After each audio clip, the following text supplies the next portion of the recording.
Hi guys, and welcome back to World of Tanks, and today we're going to be looking at the Russian Tier 5 heavy, the KV-1. Now this is the first heavy that you come across in the Russian line, so I thought I'd have a look at it, give you a little review and a guide of how to sort of, well, hopefully be a bit more successful in it. Now, we're on Abbey in a Tier 6 match, and I've gone for the 122mm U11 gun because, well, it's just lots of fun. Now, let's talk about the armour a little bit first. It's got 75mm on the front and sides and 70 on the rear, and the turret, the upgraded turret, has 110 all round. Now the front of the tank is actually quite well angled, to be honest. So as long as you don't sort of go face on the enemy too much and give your tank a little bit of an angle, if you get caught out in the middle of a field, for instance, you can actually bounce quite a lot of shots. And as you can see in this one, I think I bounced some shots from some tier 6s as well. I can't quite remember now, but we'll see that in a minute. Now the gun that I've got on, it fires at 5.26 rounds a minute. It's got an awful aiming time of 2.9 seconds and very inaccurate at 0.56. Now, you know, that is quite inaccurate, but you will have to get used to inaccurate slow firing guns with the German heavies, sorry, with the Russian heavies.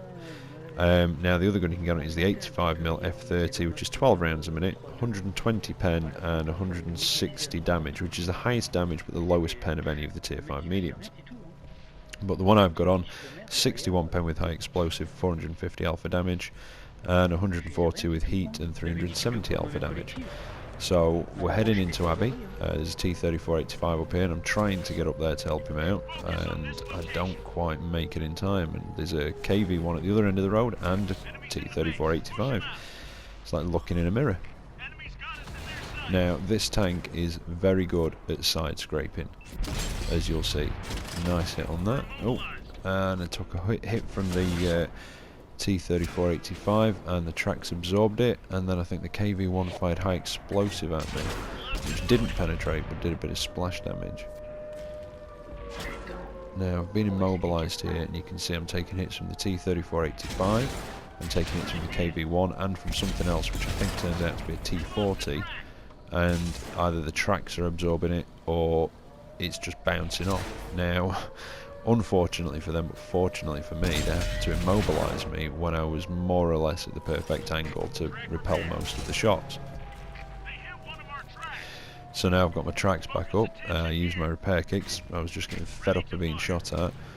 Get into a bit of cover and start doing some side scraping. Now you want to angle your tank slightly, reverse out, so that you're maximising that side armour, and either your tracks will absorb the shots or it'll just bounce off. Now I've loaded heat to try and take out this KV-1 to get through the front of him, and there we go. That's him gone. So I'm taking shots coming in from down there.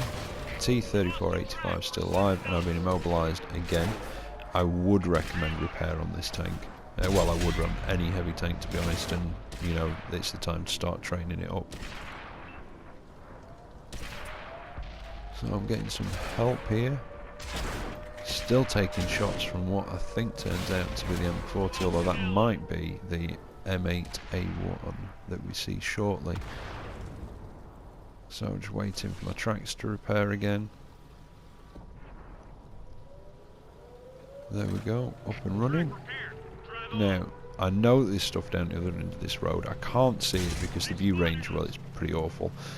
So I try and keep the tank angled as I move down the road by zigzagging from one side to the other.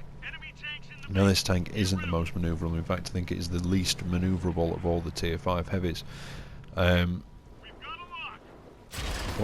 I don't know, out of the tier 5 heavies, it's possibly one of my favourites. Take a good hit on that T-40, and then he pops out of view.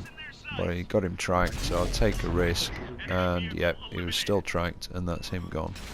Now I'm taking hits coming in from something over on that left hand side. I'm not sure what it is because I can't see it, because the view range is only about 330 metres, which is pretty bad, to be honest, even for a tier 5 heavy. But yep, that was a lucky guess at where he was, and whatever it was, With that hit, I think I put the fear of God into him because he stopped shooting at me. So, go for the targets that you can see, not the ones that you can't. Carry on down the road a little bit, but you can see the amount of shots that this has ricocheted, and you'll actually see how much damage I blocked on the replay. Now this one, I should have manually aimed. I was being lazy and hasty, and I didn't, and I hit the rock in front, and as a result, artillery takes the kill on the M8A1. So our team are capping. It's an encounter match, by the way. I don't know if you noticed that on the map. So I'm just trying to get as much damage done before the match ends as I possibly can. And there's a KV-85 up there. He goes out of view. And up on the east, sorry, not the eastern, the western ridge, I think that turns out to be a Jackson up there. And another little surprise. So we go for the KV-85. He's gone out of sight. I'm not going to get to him, but I can get a shot on the Jackson and the T1 Heavy. And that is getting your money's worth. A 2-for-1 on that hit. The splash damage from that hit the Jackson and damaged the T1 Heavy as well. And there you go.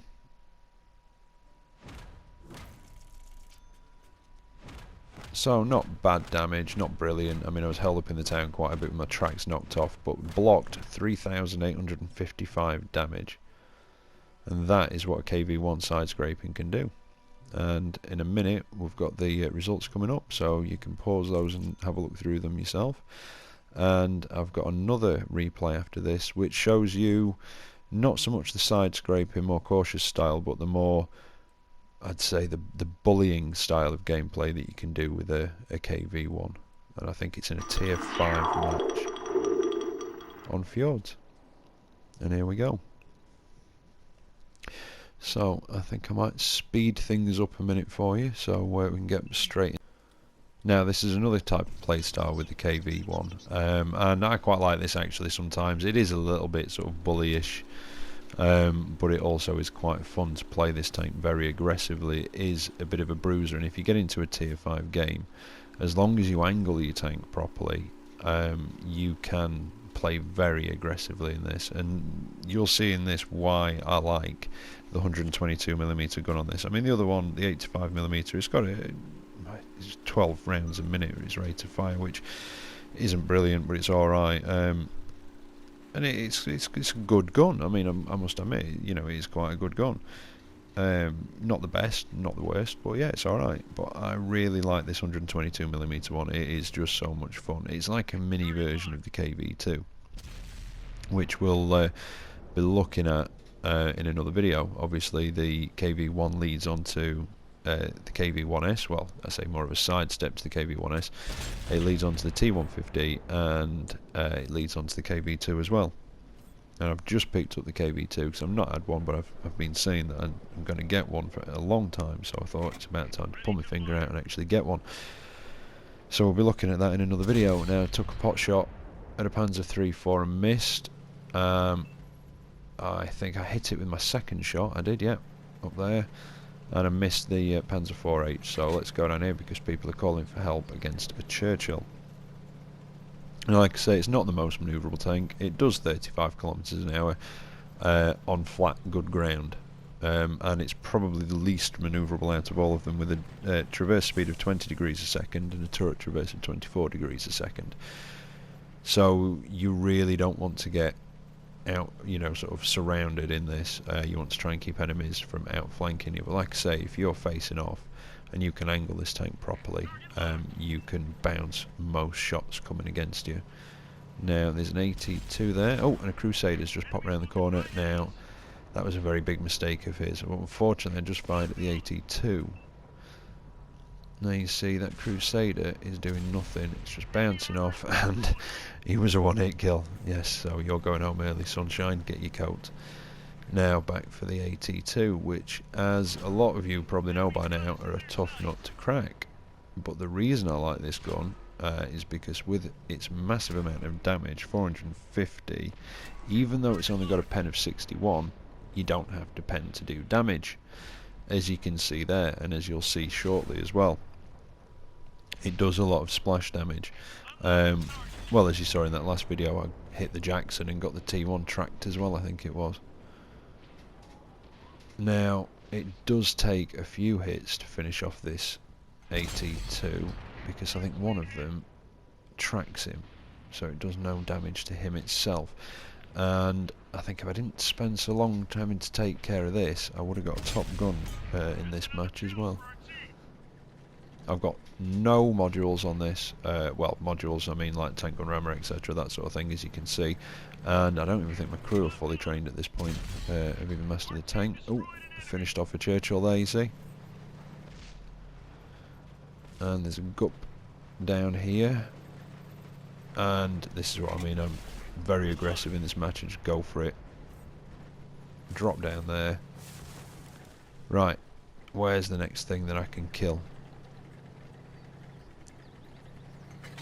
Over that way, on that southern corner. Is that a KV-1?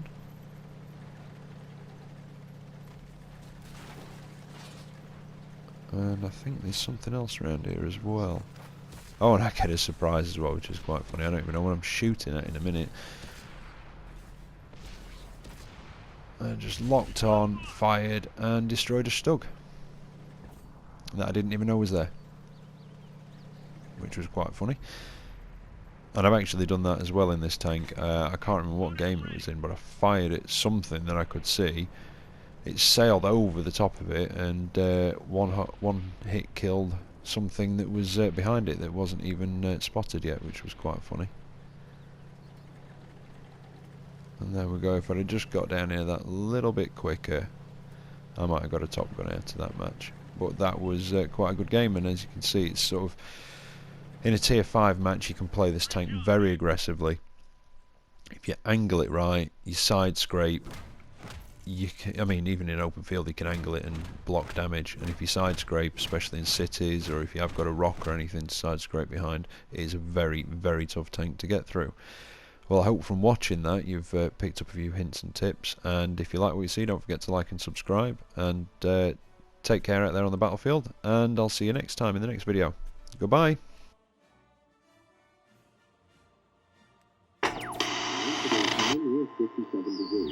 Tonight, wartime cover with the